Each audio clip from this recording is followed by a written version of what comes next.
So GOP versus ESG. Why Florida Governor Ron DeSantis, Republicans are fighting woke ESG investing. Okay, so woke ESG investing. And there's a lot of this going on right now.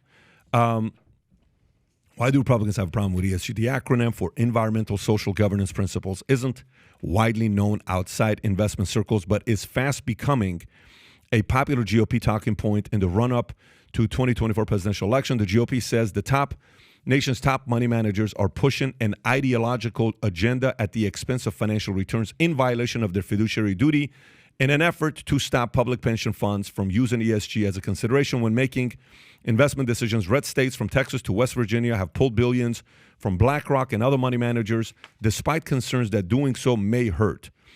Financially, they also launched investigations into the influence of big money managers on everything from reducing emissions to racial justice. Pretty pathetic what's going on here. But here's what DeSantis did. Okay, DeSantis is like, I'm just not going to be playing this card. Look, like they give a score to companies. Okay, Tom, why don't you talk about what ESG is so the listener can kind of get a better idea?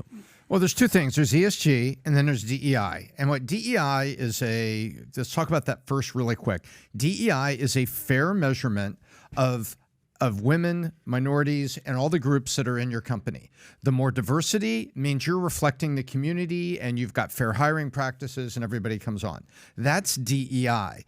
ESG is different, and people get the two confused. DEI is not a bad thing. It's a sign that companies are doing things and many people have an opportunity to work for you.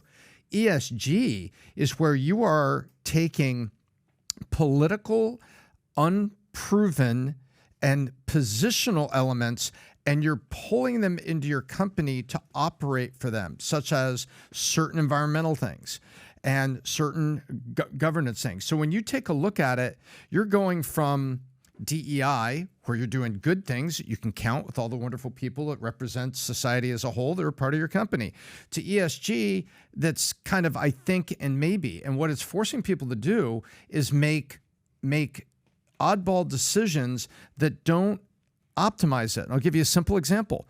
The states operate 529 plans, and people with this little $500 can start putting into a tax-free college savings account for their kids. Many people, millions and millions of Americans have it. You don't have to have $1 million to put money in a 529 so it earns tax-free, so there's something for your kids for college.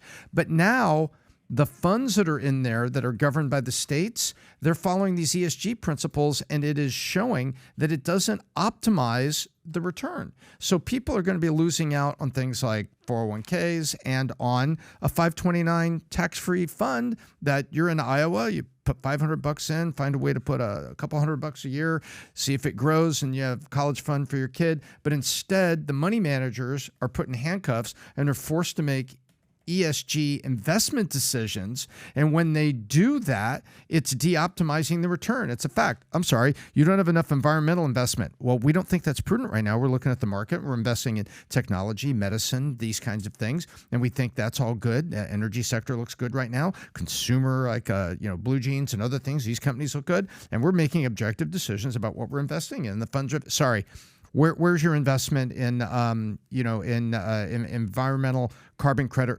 recoupment? And it's like, wait a minute, so you're forcing these fund managers to do things that they wouldn't normally do, because a fund manager is agnostic about one thing: do these particular sub funds and money make money? Are they going to make money? Because he or she want to get a good grade for managing the fund. And ESG is forcing, they're calling it woke, that's forcing money managers into making decisions they wouldn't normally make for your retirement, your college fund, everything else. Sorry for the long answer, but this one grinds my gears in a very big way. It de-optimizes what fund managers and money managers are supposed to be doing for Americans' retirements and 529 plans and things like that. By the way, like, give you an idea, the highest, what company you think in America has the highest ESG score? Apple. Alphabet. Number Google? 2. Yeah, Google. Number 2, Intel. Number 3, Microsoft. Yeah. Number 4, Salesforce. Number 5, Bank of America. Okay? I mean, you look at the names. Tesla has a low ESG score. They don't have a good ESG score. I don't know if you know what Elon Musk called ESG. He came out and flat out just said ESG is a scam. Oh, wow. Yeah, he flat out said ESG is a scam, and they're using it as a way to manipulate. Chamath big critic of ESG, and he believes in climate change. Shimada's like, I'm a pro-climate change guy. I believe in climate change, but I believe ESG is a scam. So Musk tweeted, ESG is a scam. It has been weaponized by phony social justice warriors. They target people like Elon Musk. They target people that are not willing to bend the knee. Yeah, Exxon is rated as a top 10 best in the world for environment, social governance by S&P 500, while Tesla didn't make the list. Think about this. Exxon is oil. top 10 best in the world for environment, and Tesla. Well, you know what that means? Here's the manipulation. So Exxon can go out there and buy carbon credits. You get points for that. They can go out and do virtue signaling by supporting, local charities that are active on this. But meanwhile, they're a fossil fuel, manufacturer and processor. So you can game it. If anyone has ever been part of a company where you have a sales plan and you get a commission to do this and this and this, and it's not just a straight commission, there's a couple other incentives in it. Salespeople will game the plan, won't they, Pat? They'll try to find ways to go around and optimize. I don't know what you're talking about. I've never worked with them. No. I don't mean you, Pat, but I mean, come on. What do you mean, you people, Tom? What do you mean, you people, Tom? I understand what you're saying. I get what you're saying. No. I get what you're saying. No. It's anybody. I'm sorry. You people, when I meant that, anybody who's run a company or has run consulting or has run things like the Vault and everything that Pat runs, you run into companies who are trying to run sales campaigns and do good things for their sales guys. And they say, my sales guys just find ways around it. And I say, well, you need to think it over because the salesperson is going to find the best way to manage it. Well, guess what? Big companies are doing that with ESG. Virtue signaling and other kind of fake investing to get their ESG points. So if they score on ESG, and it really had nothing to do, did anything really move the ball? So I'm with you. When Exxon's up there on that, you're like, how are you scoring this? And how did they play the game? And they got the points for doing it. Maybe it's, a couple million to Bernie's campaign, and there's another 200 ESG points. It's probably, I bet you if you peel this onion back, it's some pretty nefarious scoring system. Yeah. So, anyways, we'll see what's going to happen. Can I ask here. you, Pat? Much like the term woke wasn't always a bad term. Like 5 years ago, when it sort of came into the nomenclature, it meant like, all right, you kind of get what's going on, and it's kind of taken a life of its own these days. Now, if it's woke, it's a bad term. Okay. I guess my question is, when ESG started, was it like, all right, it's sustainable investing, it's stakeholder capitalism, we're concerned about the environment, we're concerned about green energy, we're concerned about air pollution, clean water, all these things. You see these companies, BlackRock, Apple, Nvidia, PayPal, Verizon, Walmart, Hilton, like the list goes on and on. So what changed? Meaning like initially it was a good idea. All right, let's invest in companies that care about communities or the earth or well-being, much like how woke was like, let's address issues that plague society and societal issues.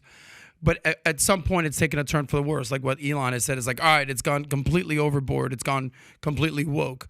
Like, at the end of the day, does it just come down to returns? Is that the problem? Is that they're so concerned with social issues rather than returns? Just think about what Elon just said. Exxon is top 10, and Tesla's not on the list. So when you think about Exxon, what give me? I'm going to give you a word. Let's play word game. Mm-hmm. Ready? I'm going to give you a word. You tell me one word that comes to mind. Michael Jordan. Basketball. Go. Messi. Soccer. Neymar. Brazil. Trump. America. Biden. Sleepy. Sanders. Communist. Exxon. Oil. Tesla. Electric. Green energy. Yeah. You realize I don't know if yeah, no, I get it. So the same people on the left that are saying we should get away from oil give a top 10 to Exxon, and the company Tesla, who has created the movement of electric cars to get away from using gas vehicles, is not on the list just because Exxon has publicly said, I'm going to do good things, please forgive me. And Tesla says, yeah, we're doing good things. I don't want to publicize it, but this is how we're doing good things. But Tesla gets a bad score. This is hypocrisy at its best. And Elon is absolutely right in this area. So do you understand the point I'm making here? Completely. Yeah. And that's where I'm asking where it went wrong, meaning the initial... This is where they went wrong. Right. So it's kind of like this. Let me give you an idea what it means. How is the question about how credit scores measured? Okay. Mm-hmm. Oh, how is FICO. credit score measured? Like FICO scores. How's it measured? Like, hey, Experian, Equifax, TransUnion, whatever. Okay. Imagine you make all your payments on time. Mm-hmm. You make every single payment for your house, your rent, your credit cards, everything's on time, and you manage your credit well. Okay. But you don't use a credit card by Amex because Amex gives XYZ amount of money to a climate change organization. Because of that, your credit score went from a 780 to 620. Now B of A doesn't want to give you a loan to buy a house. This is the best explanation I can give you for what this is. The method of counting successful credit score, which is paying your shit on time, has been manipulated on who you're not giving money to. Wow. How the hell does that make any sense? It doesn't. That's the best way to explain ESG. So with all the craziness taking place, I believe future looks bright. If you believe future looks bright, get your latest Future Looks Bright hat of Valuetainment. It says Future Looks Bright here, Future Looks Bright here. We got them in white, we got them in black, we got them in red.